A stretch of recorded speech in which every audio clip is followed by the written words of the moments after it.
Hello, and welcome to Why Am I Like This? The podcast for those who didn't get enough hugs as a child. I'm Laura Wood, and I'm a trauma therapist. And I'm Michaela Beaver. I'm a psychiatric nurse practitioner. So, Michaela, why are we doing this podcast? I'm so glad you asked. We want to help you understand yourself a bit better, how the things you learned about yourself and the world in childhood are still affecting you today.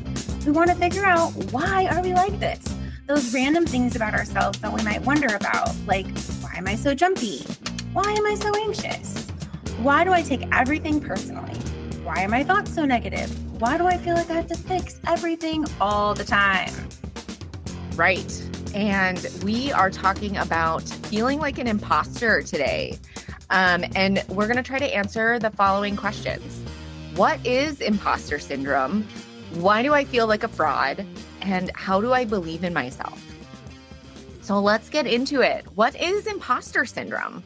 This is such an interesting topic. And I feel like I am hearing people like make mention to this more and more and more. So I think that people use this term when they feel like they shouldn't be at the level that they're at, right? So I think about a job and, I'm someone who just graduated with a degree and they feel like an imposter. They feel like they shouldn't be there, that they didn't deserve to be there, that they don't have the knowledge or skills to be in that position that they're in, right?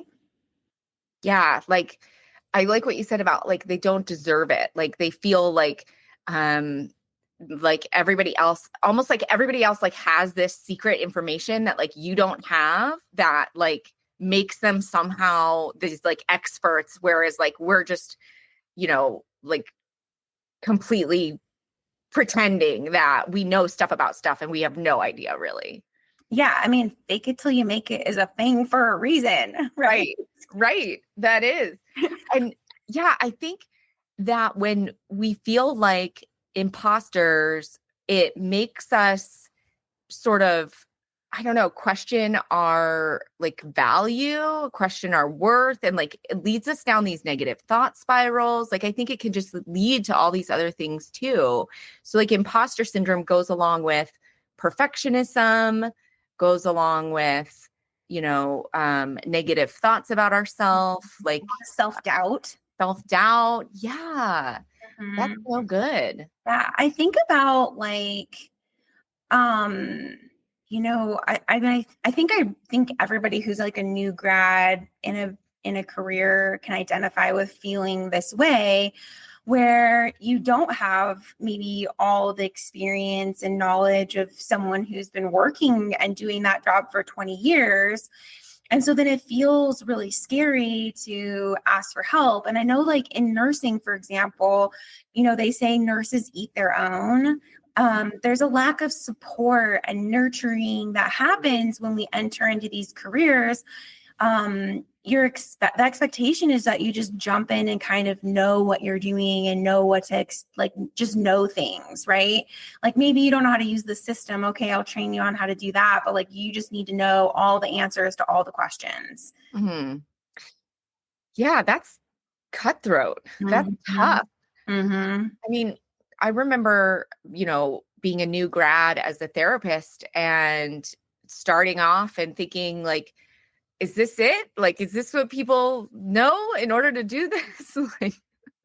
What am I missing? I have to be missing something. I can't possibly be prepared. I can't possibly have all the information that I need. Just that self-doubt of there's no way that I'm really ready for this. I think that's kind of how I felt. Yeah.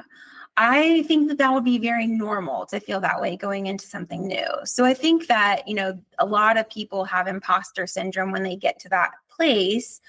But I think that even people who have been in a career for a long period of time can feel like an imposter. And sometimes I look back into my own life and I'm like, I don't feel like I deserve to be here, because all that stuff that I did, didn't matter, right? And I think that some of that comes from like where my family came from. Like my dad got an associate's degree. Nobody really went to college. I have a cousin who did, but like, my family, like I'm the first real college graduate for years. And so like, I think that like coming from the way that I grew up, it doesn't feel real that I could achieve what I achieved. So I think there's some like level of that, like, how is that even possible?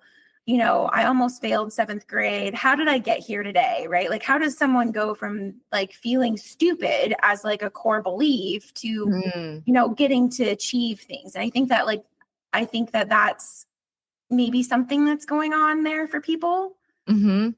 Yeah, definitely. That's such a good point. If you have these core beliefs about yourself that you felt like you couldn't do it, or if you had the environment telling you like you're not good enough or you can't do this, or if you had, I think an abusive boss or an abusive partner or spouse that is telling you that you're not good enough, or parents telling you that you're not good enough, that you're never going to be anything, I think if we've experienced those negative self like thoughts and perspectives on ourselves, then it would be hard to believe like that we are able to accomplish this thing. And that when we see other people in those roles that we've looked up to all this time, it can be surreal to be in that position, right? When you are looking up to this person who is, the best in your field, and you're so impressed by them and you think everything they say is super smart.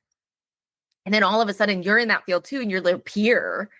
It's like, wait, what? That's intimidating. I can relate to that as I'm teaching now. And I go in and I have professors that I'm teaching with, doctors in the field, and I'm still calling them Dr. So-and-so, and everybody else is using their first names. And I'm like, and they're like, you need to call me by my first name.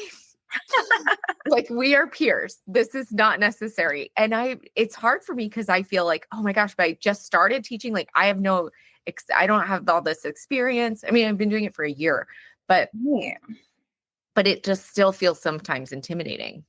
Yeah, I think that is probably true, that people feel the most like that imposter, or the most intimidated, maybe socially anxious, if you will, from people who we view as smarter than us. Like that's really intimidating. I want to circle back. I liked what you said about upbringing, and how like our upbringing. So we're trying to ask like, why do I feel like a fraud? Right. That's one of our things that we want to talk about and touch on. And I think that, it goes back to, having maybe parents that were not intentionally, but gave us the message that like, we only get approval when we do good things, or when we achieve academically, or when, or they're constantly comparing us or criticizing us, comparing us to our peers or to our friends. Like, why can't you be, or our siblings, right? Like, why can't you be more like Laura? She's so smart. She's such a good, hard worker, and that can give people this like impression that they're never good enough. And that carries with us into adulthood. Yeah. And those childhood experiences develop into these sort of strategies that we have in adulthood that we can call that like a child part of yourself. Like, sometimes feeling like a fraud is a child part of yourself pretending to be an adult in that situation, because you've been triggered into feeling like a kid again. Like, when we're in a lot of stress, we might get triggered and feel like a little kid again.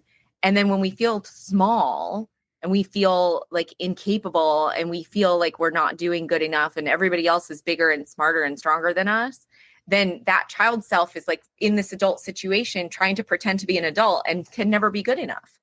Yeah, I love that. So can you explain more about like different parts of self? Like, how would you explain that to someone who doesn't know anything about parts?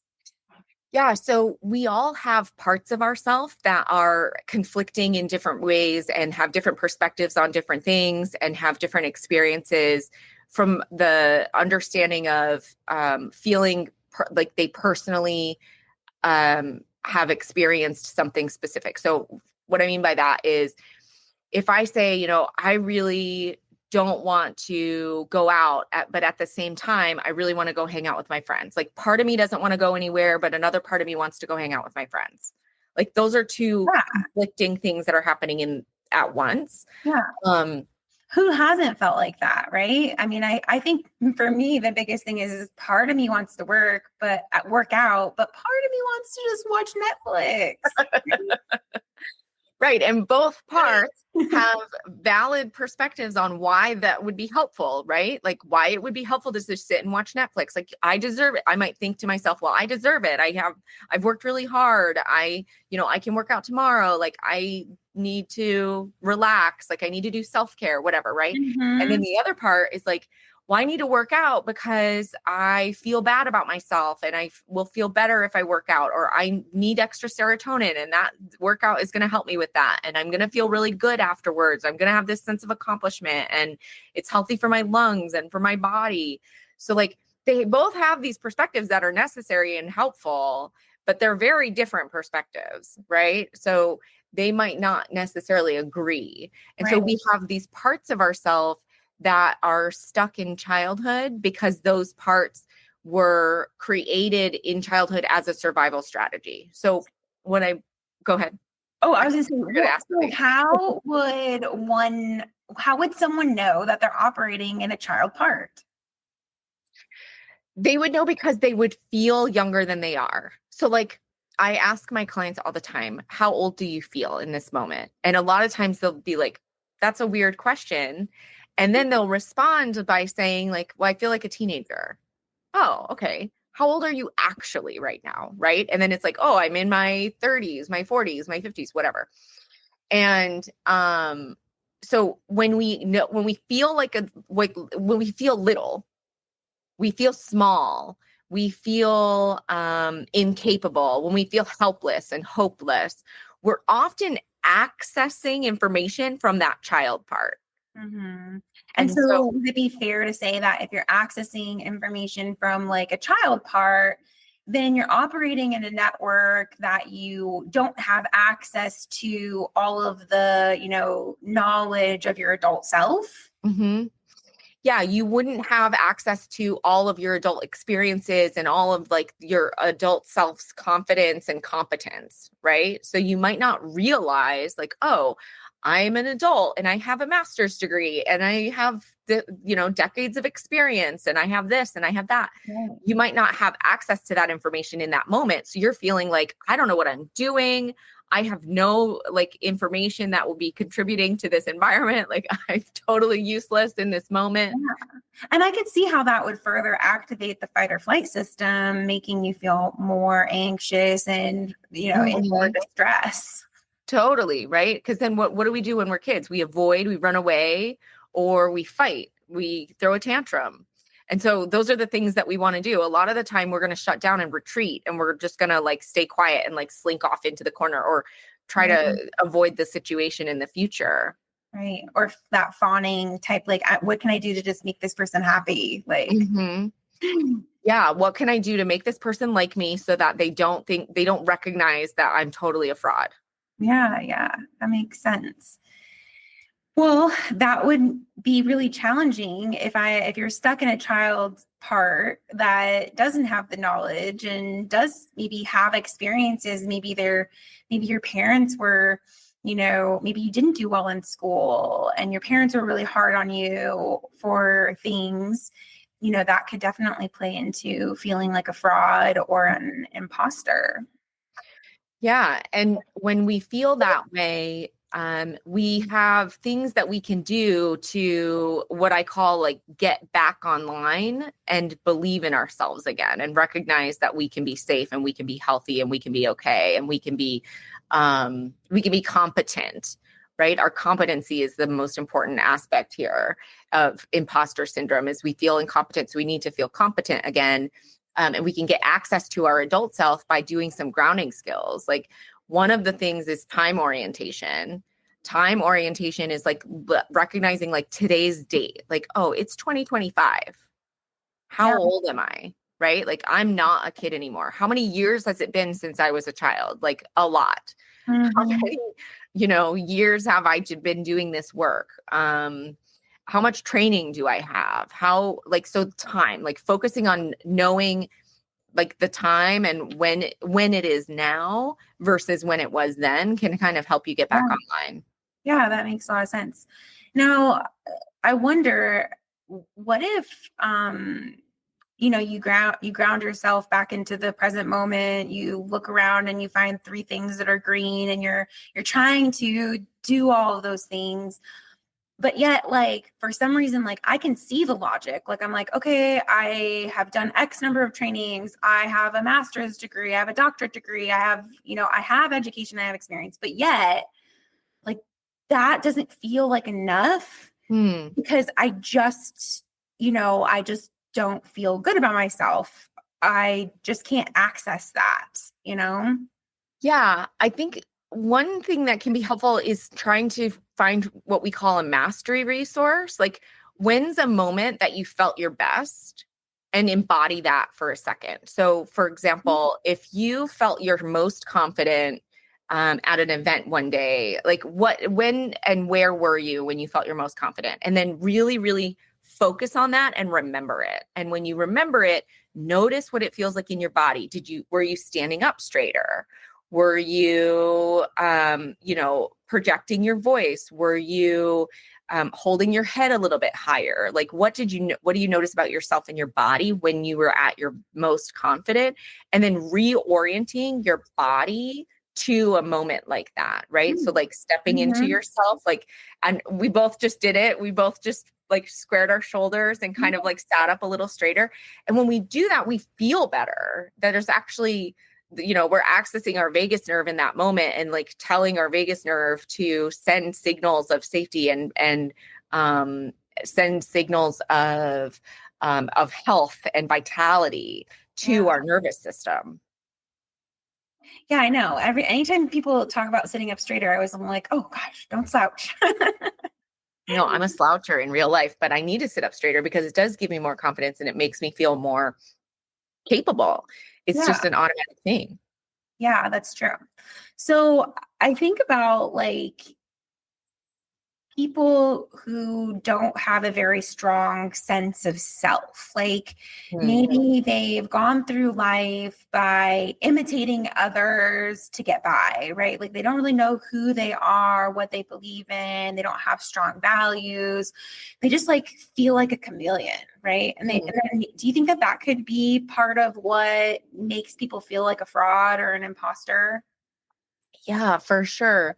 If you don't know your values, if you've never really explored who you are, if you've never really thought about like who you present yourself to be, or if you have multiple presentations that you use for different scenarios and different circumstances, which a lot of people do, then you're not as well connected to yourself. And when we're not connected to ourselves, we struggle to show up authentically in any situation in a lot of environments. And so when we're not authentic, we're not connected with ourselves, it might make us feel like we don't belong. And if I feel like I don't belong, maybe I feel like a fraud in whatever situation I'm in. Sure.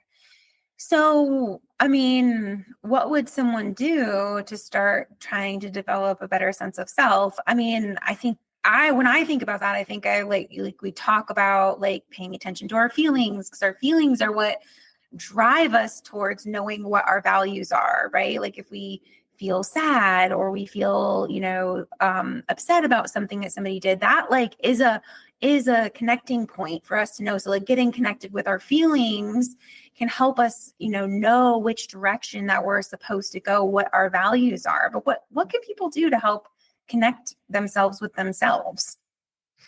I like the idea of talking about your values and just thinking about them. Thinking, there's a values exploration exercise that I do with my clients sometimes where we literally make a list of like things that we value. And Mm, so, like, I value honesty, I value loyalty, I value authenticity, I value, free time, independence, autonomy, right? Like, so what are the things that I value? And then we do a secondary exercise, which is how consistent am I living with these values? mm, How often do I exemplify them? And a lot of times that gap is pretty far. Yeah. Like I might say, like, I really value my family, but I work 80 hours a week. Or I really value, self-care, but I haven't worked out in a month. Sure. Right? Like those are inconsistencies that can disconnect us from ourselves and make us feel like we're not quite living up to who we should be. Sure. That makes a lot of sense. So then if you identify that there's a really big gap, then you can create a plan or a daily check-in to say, like, did I do one thing that lived up to this value today or whatever? That makes Yeah, a lot of sense. I'm going to absolutely. use that. Yeah. And when you do, you find that the more you live in consistency with your values, the more satisfied you feel with your life. Yeah. I think the hardest part of the whole thing, for some people, it's going to be coming up with what that means for them, like what their values are, because they've lived so long without really paying attention to what matters to them. Maybe they're a people pleaser and they've always just followed whatever other people want, so they don't rock the boat. So coming up with those values for those people will be really hard. And then for the people who maybe they don't have the right values, like maybe they think that this is the value, but then maybe part of the reason why they're not living up to it is because they're they need to readjust their values or something.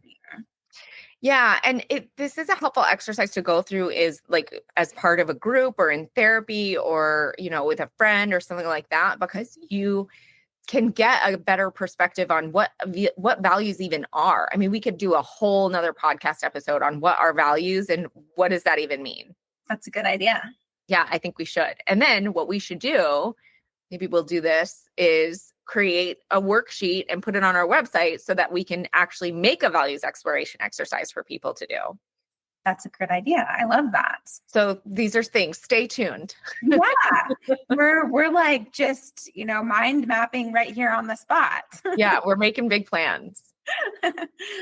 But I think that definitely is going to lead to people not feeling like they can trust in themselves, be confident in themselves, because we know a lot, and we know a lot more than what we give ourselves credit for. And I think that that's the biggest piece, is like, we feel like a fraud, even though there's so much evidence to the contrary. Like, right. There's a ton of evidence but that doesn't matter, because those negative things stick to us, and the good positive things like slide away. Right. And so maybe we can reflect at the end of the day about all the things that we did really well at that day, so that we can kind of try to keep those things more memorable, and then maybe try to let go of the mistakes that we made through the day, because nobody's perfect. Right. Nobody's perfect. And perfection is really like the opposite of fulfillment. Like, we cannot be fulfilled if all we're doing is trying to be perfect. So we need to think about what it is that we are actually trying to go for here. And good enough is good enough. And when it comes to recognizing things that you do well, those things don't have to be, award-winning events. Those are just simply, did I come up with a good idea today? Right? Like, did I have a good session today?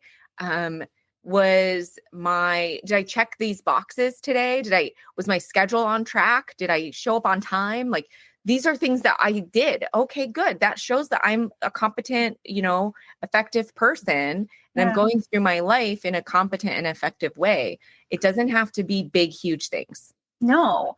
And I think the other thing that's really important here that you can also key in on is, I didn't have the answer for that person, because a lot of times I'm learning new stuff all the time, and I'm excited about the things I'm learning, but I want to start implementing them, but I don't have all the answers. So It might be, I don't know, but let me do some research and follow up on that for you. And then we can feel good that we actually we looked into the thing, and we, followed up with the person. Mm-hmm. Yeah, I think that's important too. Knowing that we're utilizing our resources. We have resources. We don't have to know everything. We don't have to have all the answers. That's really important, especially when you're feeling like, when not knowing the answer makes you feel even more like a fraud and you're feeling like this imposter. But the reality is, the best teachers, the best mentors, the best practitioners that I've ever known are those who know how to utilize their resources and those who know how to find the answer. They don't always know what the answer is. Yeah. Or at least they're willing to say that they don't know stuff, right? Mm-hmm. And that's like what leads us to learning. That's what leads us to growth. And I think that oftentimes people look at other people, and from the outside, this person seems like they have all the answers, or they seem like they're so good at all the things, but we don't see what's happening on the back half of things. Maybe that person is, stressed and having OCD symptoms and obsessed, like they have to be perfect, and they're studying for 5 hours every single day and feeling stressed and trying to look perfect from the outside, and they're uncomfortable in their own skin, but from everybody else's side, they look like they have it all together, and they look, we're comparing ourselves to something, and we don't have all the information. Yeah. I think that's right. When we are looking at other people, we're really making a lot of assumptions about what they're capable of. And we're not making very many accurate analysis of what we're actually capable of. Yeah. And I think that, one of the things I see in my own kids, and I think I did this on accident, but they're super competitive. And, in order to get kids to do things they don't want to do, you're like, let's make it a race. And it started out like race mom, and now it's like, now they're racing each other, and then like it's a whole competitive thing. And we have to be careful. Sometimes a little bit of competition is not a bad thing, but you have to be careful, because that can create, the need to be perfect, or the feeling like we're not good enough in our kids, and that can become problematic. And I think it's not so much what we did or the situation, but how that each individual kid interprets that situation in their developmental process. So as an adult, it makes sense to us what we're saying. It's not a big deal. It shouldn't be a big deal, but in their kid brains, it is. Right. And that sticks with them. That sticks with them, and they think, oh, I have to win all the time. And when we have to win all the time, it's hard to be wrong, and it's hard to lose, and it's hard to fail.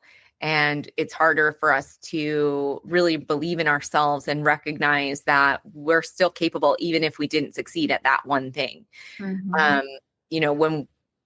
When we recognize that we can be successful even after a failure, we have a lot more belief in ourselves.